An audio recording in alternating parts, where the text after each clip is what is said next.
परंपरा है। तो बस इसी परंपरा ने हमारे मेरा मजहब जो है वो इस्लाम हो सकता है, लेकिन मेरी परंपरा जो है, हाँ मेरी परंपरा मुझे पता है। मैं हम तो कहेंगे आपकी घर वापसी करो। नहीं सर, वो नहीं हो सकती है। मेरे जो अब क्या दिक्कत भाई, अब रसगुल्ला खाएं और शुगर से परहेज करें। नहीं, रसगुल्ला खाने और शुगर की बात नहीं है। मेरे पूर्वजों ने जब इस्लाम कबूल कर लिया तो मैं मरते दम तक इस्लाम, आप जैसे कट्टर सनातनी है, मैं कट्टर निजी आस्था, मैं कट्टर मुसलमान, आप कट्टर सनातनी। द लाइव टीवी, सच सबसे आगे। नमस्कार, मैं हूं रंजीत झा और आप देख रहे हैं द लाइव टीवी। दिन रात हिंदू मुसलमान करने वाली गोदी मीडिया इन दिनों बागेश्वर धाम सरकार पंडित धीरेन्द्र कृष्ण शास्त्री, जो नए नए हिंदू राष्ट्र के सबसे बड़े ठेकेदार बने फिर रहे हैं, उन्हें अपना लाडला बना रखी है। तमाम गोदी मीडिया चैनल्स पर आपको धीरेन्द्र कृष्ण शास्त्री इंटरव्यू देते नजर आएंगे। जमकर उनसे हिंदू राष्ट्र का मकसद, हिंदू राष्ट्र पर ज्ञान लिया जा रहा है और भारत में इस ज्ञान को फैलाया जा रहा है। लेकिन एक दिलचस्प वाकया तब हुआ जब एबीपी न्यूज की एंकर रूबिका लियाकत के सामने ही पंडित धीरेन्द्र कृष्ण शास्त्री ने उन्हें संकट में पहुंचा दिया। धीरेन्द्र कृष्ण शास्त्री ने उस कार्यक्रम में खुले तौर पर कहा कि आपको सनातन में वापसी करनी चाहिए, आप घर वापसी करें, क्योंकि आप यह मानती हैं कि आपके 7 पुस्त जो हैं वो सनातनी रहे हैं। इस पर रूबिका लियाकत दुविधा में पड़ गई थी। लेकिन फिर जब बात खुद पर आ जाती है, खुद पर आफत आती है, तो फिर तो रास्ता तो निकालना ही पड़ता है। रूबिका लियाकत उस शो में जो जवाब देती हैं वो भी हम आपको सुनाएंगे। उनका कहना है कि मैंने, अगर हमारे पूर्वज ने एक बार इस्लाम कबूल कर लिया तो मैं मरते दम तक इस्लाम में ही रहूंगी। जैसे आप कट्टर सनातनी हैं, वैसे ही कट्टर हम मुसलमान हैं। जरा सुनते हैं इन दोनों के बीच जो सो कॉल्ड शास्त्रार्थ हो रहा था उसमें क्या हुआ है। पहला हिस्सा सुनिए जरा। और फिर आपका प्रणाम करके मंच पर बैठना, ये मेरी परंपरा है। तो बस इसी परंपरा ने हमारे मेरा मजहब जो है वो इस्लाम हो सकता है, लेकिन मेरी परंपरा जो है, हाँ मेरी परंपरा मुझे पता है।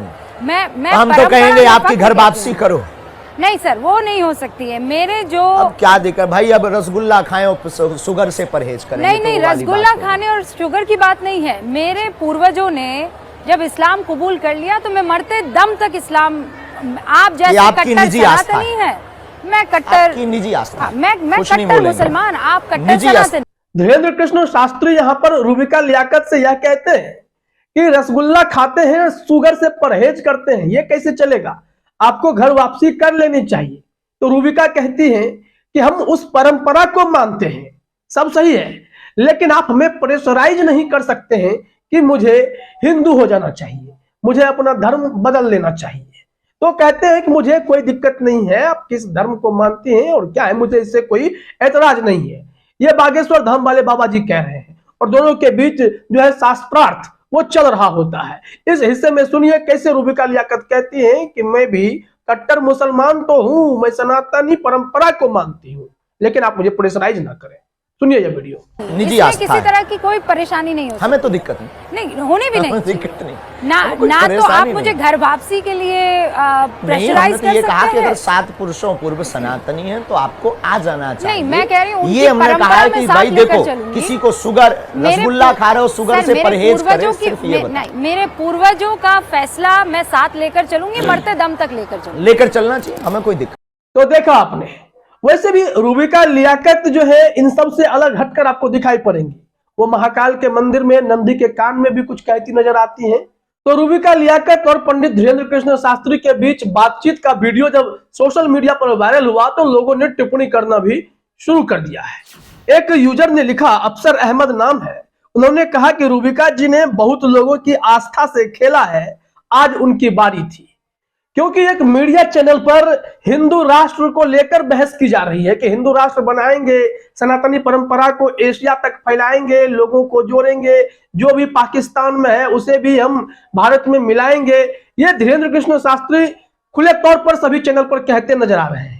अब वो कैसे करेंगे, ये तो पर्चा खोलने वाले बाबा ही बता सकते हैं कि वो पर्चा खोलेंगे और चीजें आसानी से हो जाएंगी, भारत पाकिस्तान एक भी हो जाएगा, ये तो धीरेन्द्र बाबू ही बताएंगे। लेकिन रूबिका लियाकत यहां पर फंसती हुई नजर आ रही थी, क्योंकि उन्होंने कबूला कि उनके पूर्वज जो है वो सनातनी थे, हिंदू थे, लेकिन उनके बाद में आकर 7 पुश्तों का जनरेशन जो है उसके बाद किसी ने इस्लाम कबूला, तो अब वो इस धर्म को फॉलो कर रही हैं, मरते दम तक वो इसी धर्म को मानेंगी। लेकिन सोशल मीडिया पर रूबिका लियाकत पर खूब बहस होती है। रूबिका लियाकत की पत्रकारिता को गोदी पत्रकारिता का नाम भी दिया जाता है, और ऐसे परिवेश में जहां बीते 8 सालों में कट्टरता बढ़ाई जा रही है, हिंदू मुसलमानों को बांटने की कोशिश की जा रही है, दिन रात टीवी चैनल्स खास करके गोदी एंकर्स हिंदू मुसलमान पर ही बहस कराते हैं, आपस में एक दूसरे को लड़वाते हैं, और बहस का स्तर इतना गिर जाता है कि थप्पड़बाजी, बहसबाजी और अपशब्द तक निकाल दिए जाते हैं। वैसे सिचुएशन में एक बार फिर से इस तरीके से धीरेन्द्र कृष्ण शास्त्री को बैठाकर नफरत भरे बयान सुनना, हिंदू राष्ट्र के लिए आवाज बुलंद करने के दौरान जिस तरीके से वो बातें करते हैं, वो बातें सुनना, इन सब पर ही तो एक सवाल है, और कैसे गोदी मीडिया इसको प्रचारित कर रही है। लेकिन कोई गलती से भी अगर मुस्लिम राष्ट्र का राग अलाप देता है तो उस पर देशद्रोह का आरोप लगता है, जेल जाना पड़ता है। तो ऐसे में भारत अगर संविधान के हिसाब से चलेगा तो संविधान के हिसाब से भारत हिंदू राष्ट्र नहीं कहलाता है। भारत एक सेक्युलर कंट्री है जिसमें सभी धर्मों के लिए जगह है, सम्मान है, प्यार है। लेकिन कोई एक धर्मगुरु आकर यह कहे कि हम सिर्फ और सिर्फ हिंदू राष्ट्र के रूप में इसे देखना चाहते हैं, तो फिर सवाल तो उठते हैं। और गोदी मीडिया जो लोकतंत्र का चौथा स्तंभ हमेशा से कहलाता रहा है, तो क्या उसकी जिम्मेवारी यही है कि एक ऐसे धर्मगुरु को इंटरव्यू करें, उन्हें बैठाए, उनकी बातों को दुनिया तक पहुंचाए कि देखिए हिंदू राष्ट्र कैसे बनेगा।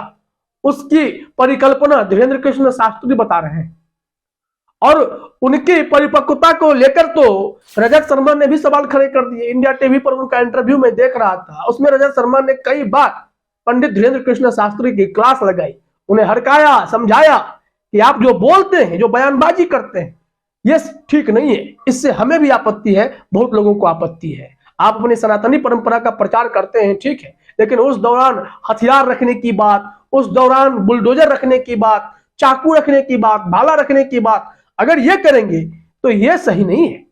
ऋषि परंपरा तो यह नहीं कहती है, तो वो कहते हैं कि आत्मरक्षा के, भाई किससे डर है। और इस तरीके से यह विवाद जो है तूल पकड़ता जाता है। रूबिका लियाकत के लिए ये मुश्किल की घड़ी थी, वो करती तो क्या करती, उन्होंने कह दिया कि हाँ हमारे पूर्वज हिंदू थे लेकिन मैं मुसलमान ही रहूंगी, आप कट्टर सनातनी है तो मैं कट्टर मुसलमान हूं। फिर वो कहती हैं कि देश जो है वो संविधान से चलेगा, और ये जब कहते हैं कि नहीं हम तो हिंदू राष्ट्र बनाकर रहेंगे, हमारा जहां तक क्षेत्र है उस सबको एक करेंगे, तो इन्होंने भारत पाकिस्तान के विवाद को छेड़ा।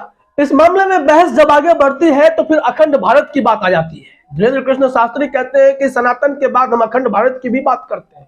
तो इन्होंने पूछा अखंड भारत का क्या मतलब है, तो धीरेन्द्र कृष्ण शास्त्री कहते हैं कि पाकिस्तान कहाँ था पहले। इन्होंने कहा कि हिंदुस्तान तो उसका पिता है, तो पिता को पुत्र से मिलवा देंगे, पुत्र को पिता से मिलवा देंगे, ये धीरेन्द्र कृष्ण शास्त्री कहते हैं। तो भारत की जो संवैधानिक व्यवस्था है, जो हमारी सैन्य शक्ति है, जो राजनीतिक शक्तियां हैं, इसके अलावा जो हमारी प्रशासनिक शक्तियां हैं, विदेश नीति है, वो सब एक तरफ, और पंडित धीरेन्द्र कृष्ण शास्त्री का ज्ञान एक तरफ, पंडित धीरेन्द्र कृष्ण शास्त्री का पर्चा ज्ञान एक तरफ, और वो उस पर्चा ज्ञान से भारत पाकिस्तान को मिला भी देंगे। वो पर्चा ज्ञान से देश को हिंदू राष्ट्र में पूरी तरीके से तब्दील भी कर देंगे, इसका नाम हिंदू राष्ट्र पड़ जाएगा। ये पूरी कोशिश उनकी हो रही है। लेकिन इसी तरीके से कोई बयानबाजी करता है, कोई हेट स्पीच करता है, तो कई लोगों की तो विधायकी चली जाती है, कई लोग जेल में सड़ रहे होते हैं, कई पत्रकार की तो भाई बोलती बंद हो जाती है, उन्हें सालों साल अदालतों के चक्कर लगाने पड़ जाते हैं। लेकिन ये पंडित जी हैं, धीरेन्द्र कृष्ण शास्त्री हैं, हिंदू राष्ट्र के लिए महायज्ञ भी कर रहे हैं, जबकि उन्हें पता है कि संविधान यह कहता है कि हम सेक्युलर हैं, धर्मनिरपेक्ष हैं। आपको जानकर हैरानी होगी कि इनको कितना बड़ा राजनीतिक सपोर्ट भी मिलता है। अभी हिंदू राष्ट्र के लिए महायज्ञ करा रहे हैं, उसमें कांग्रेस के नेता जा रहे हैं, बीजेपी के नेता जा रहे हैं, मनोज तिवारी समेत कई ऐसे नेता तो पहले से इनके यहाँ नतमस्तक हैं। तो पंडित धीरेन्द्र कृष्ण शास्त्री जो नागपुर से भगोड़ा घोषित हुए कि उनको चैलेंज मिल गया था कि वहां पर एक अंधश्रद्धा निर्मूलन समिति के अध्यक्ष है श्याम मानव, उन्होंने चैलेंज किया था कि अगर धीरेन्द्र कृष्ण शास्त्री हमारे द्वारा भेजे गए 10 लोगों के नाम पता डिटेल पर्चा में लिखकर बता देंगे तो उन्हें 30 लाख रुपए का इनाम मिलेगा। अगर नहीं बताएंगे तो उन पर केस होगा, FIR दर्ज कराया जाएगा। फिर धीरेन्द्र कृष्ण शास्त्री वहां से भाग जाते हैं। फिर उनके पीछे मीडिया पड़ती है। पता चलता है कि धीरेन्द्र कृष्ण शास्त्री वहां पर 7 दिन का ही कार्यक्रम करना चाहते थे, 9 दिन का ही करना चाहते थे, वो वहां से चलते बने। विवाद लंबा खिंचता गया, सोशल मीडिया में सुर्खियां बनी। गोदी मीडिया चैनल्स ने उन्हें हाथों हाथ लपका, क्योंकि गोदी मीडिया के लिए TRP से बड़ा कुछ नहीं है। भले ही लोकतंत्र का माहौल बन जाए, संवैधानिक शक्तियों का माहौल बन जाए और एक धर्म का ठेकेदार यह कहेगा कि हम हिंदू राष्ट्र बनाने के लिए कुछ भी करेंगे, लेकिन वहीं कोई धर्म गुरु अगर जैसे मौलाना मदनी ने टिप्पणी कर दी, सब धर्म को एक बताकर इंसानियत की बात कर दी, तो कई लोगों के पेट में दर्द भी हो गया था।